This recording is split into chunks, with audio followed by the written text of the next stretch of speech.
spécifique dans la vitesse d'endurance. Dans la sortie longue, quand on arrive à faire... n'empêche que lorsque on va faire un travail un peu plus élevé que la vitesse spécifique, c'est-à-dire que quelqu'un qui vaut 4 heures au marathon, l'erreur pourrait être de dire il va simplement courir à sa vitesse d'endurance et il va pratiquement courir à vitesse spécifique et on va le laisser. Donc à partir du moment où il va faire de la sortie longue, il va travailler du spécifique, il va travailler du marathon. Sauf qu'à un moment, ça va être un facteur limitant, ça. Donc il va falloir à un moment le faire travailler un peu plus vite que sa vitesse spécifique marathon, et donc hors d'une sortie longue, pour améliorer, donc ça ne va plus être la vitesse spécifique. D'accord ?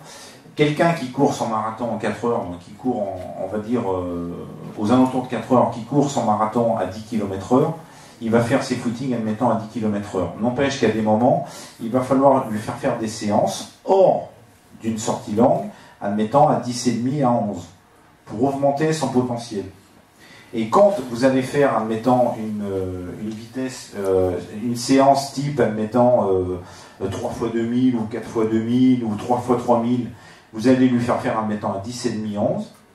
N'empêche que 24 ou 48 heures après, vous allez quand même lui faire une sortie longue, parce que lui, courir à 11, 11,5, voire 12 km/h, il ne va pas pouvoir le faire pendant 2 heures. Donc il va falloir un moment, pour augmenter son potentiel d'endurance, le faire courir légèrement au-dessus de cette vitesse d'endurance et dans une séance spécifique. Et 24 ou 48 heures après, vous allez lui faire une sortie longue, type 2 heures ou 2h15. Voilà. Donc ça, en général, c'est ce qu'on fait faire pour les marathoniens entre la notion de vitesse spécifique et sortie longue. Quand on est dans des coureurs à moins de 3 heures, il y a vraiment une différence significative entre la vitesse spécifique et votre vitesse d'endurance. Donc, à ce moment-là, on peut très bien, quelqu'un qui va courir le marathon à 3 heures, c'est 14 km/h, il va faire ses footings dans l'endurance, admettant entre 12, 12,5 par exemple. Il va très bien pouvoir faire un travail à vitesse spécifique marathon, c'est-à-dire admettant faire une séance type 3 x 3000 à 14 km/h, et 24 ou 48 heures après, faire une sortie de 2 heures à 12, 12,5. Donc ça, on va plutôt différencier la vitesse spécifique et la sortie longue au début de la préparation. Plus on va approcher de l'objectif, plus dans la sortie longue, on va intégrer du travail à vitesse spécifique. D'accord ? Il est important de bien comprendre que soit on fait travailler la vitesse spécifique dans la sortie longue ou en dehors d'une sortie longue. Hein, les deux solutions. Après, les deux solutions existent. Ce qu'il faut bien comprendre en tant qu'athlète ou en tant qu'entraîneur, c'est la façon de le planifier dans un plan. Ça ne va pas avoir le même impact de dire je fais mon marathon à 15 km/h, de dire je vais faire 3 x 3000 le samedi, d'accord ? Et le dimanche, je vais faire une sortie de 2 heures.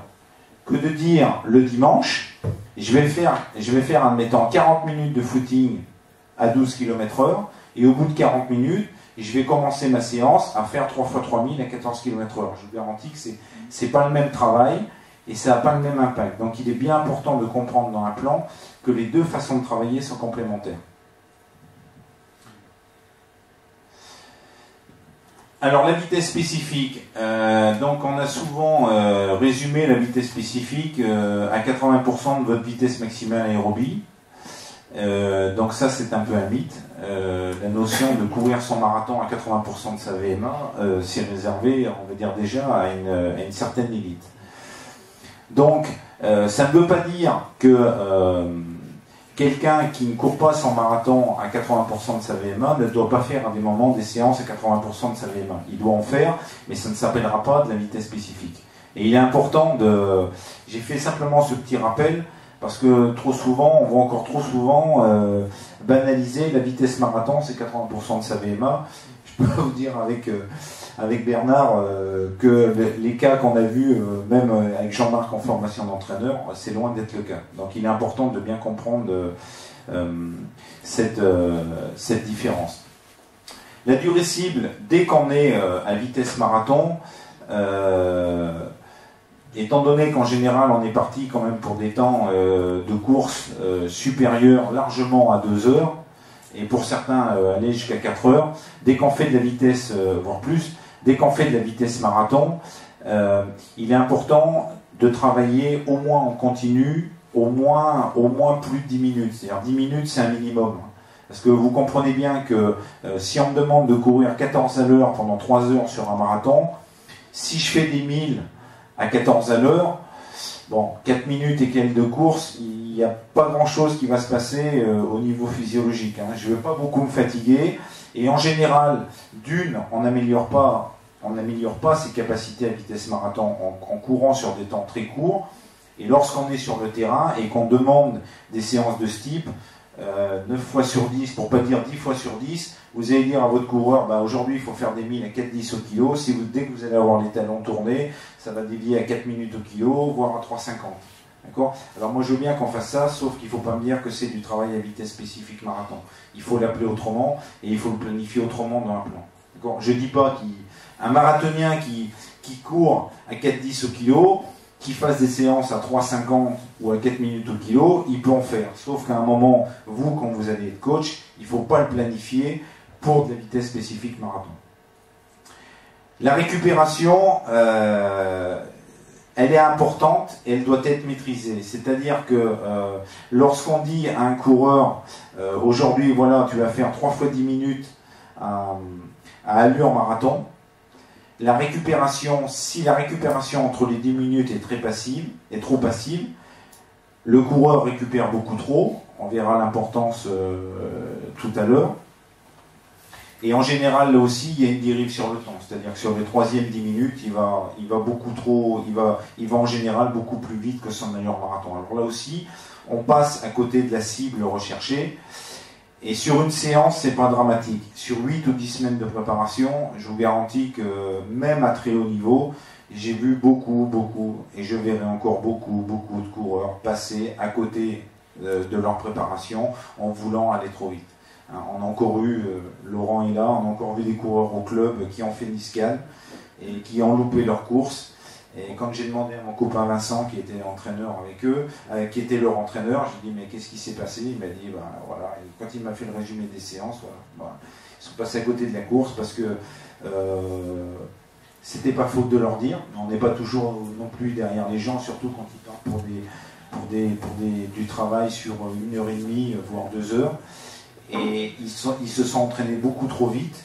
Et les fins de séance étaient beaucoup plus à vitesse semi qu'à vitesse marathon. La progression, donc je vous ai mis des exemples de planification qui étaient telles qu'elles sont dans les formations fédérales. Hein, c'est des formations classiques, mais qui ont fait leur preuve. La progression se fait jusqu'à 3 semaines du marathon. C'est-à-dire qu'on va progresser dans la difficulté, dans le volume de la séance, dans le travail à vitesse spécifique marathon, jusqu'à 3 semaines du marathon. Après les 3 dernières semaines, on va en décélérance, c'est-à-dire que moi, ce que j'aime bien appeler comme ça, on entretient les qualités, mais on ne cherche plus à développer. Parce que l'autre facteur extrêmement important du marathon, c'est que certes, il faut être préparé le jour J, il faut être préparé à tenir 42 km, mais il faut l'être préparé physiquement et mentalement. Et là aussi, on a vu, avec Bernard, on voit et on verra encore beaucoup de gens s'être préparés trop dur et beaucoup trop longtemps. C'est-à-dire qu'encore à 10 ou 12 jours du marathon, faire une séance extrêmement dure, et là, s'épuiser peut-être d'un point de vue musculaire, mais surtout nerveusement, quoi. Et il faut, moi par expérience, je vais vous dire, vraiment le marathon, c'est autant dans les jambes que dans la tête. Et je vous garantis que j'en ai loupé des marathons, comme tout le monde, mais le jour où je les ai loupés, je savais avant le départ, de toute façon, que dans la tête, j'avais pas envie d'y aller, quoi. Et j'aime pas trop cette formule-là, mais c'est un combat, quoi. C'est-à-dire qu'on sait qu'après le 25e, après le 30e, voilà, il va falloir se battre, il va falloir on peut dire, avoir des pensées positives, ce que vous voulez, mais il va falloir y aller dans le dur, il va falloir tenir le rythme.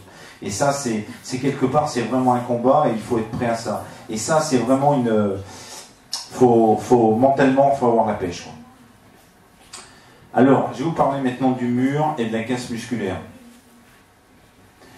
Donc le mur, on a cru longtemps que c'était dû à une chute des réserves en glycogène. Les derniers, on va dire, analyses scientifiques montrent que même sur des gens qui ont, comme on l'appelle vulgairement, tapé dans le mur, on a même été jusqu'à faire des biopsies dans le muscle, c'est-à-dire qu'on va prélever au cœur du muscle pour analyser, pour faire des analyses, et on s'est aperçu que les réserves en glycogène étaient relativement hautes.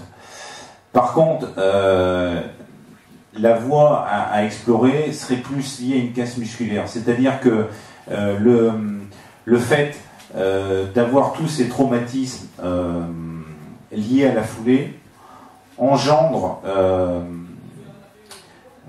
comment je vais vous décrire ça, engendre quand même une casse musculaire qui fait qu'au bout d'un moment, c'est plus une connexion après, quand cette casse musculaire devient trop importante, il se passe comme une connexion au niveau du cerveau, et c'est plutôt la relation après physique et connexion cerveau qui fait que quelque part le cerveau agit comme un fusible et vous préserve, et inconsciemment vous demande de ralentir. D'accord ? On s'oriente plus dans cette voie-là, et un des facteurs importants du traumatisme, et surtout on va dire consommateur au niveau de la foulée, c'est au moment où dans votre foulée, où votre pied passe sous la jambe. C'est-à-dire qu'au moment où vous ramenez la jambe, et que vous allez passer vers l'avant, et le passage sous la hanche, c'est ce qu'a mis parfaitement en évidence Véronique dans ses études, c'est là où on est le plus consommateur au niveau de la foulée.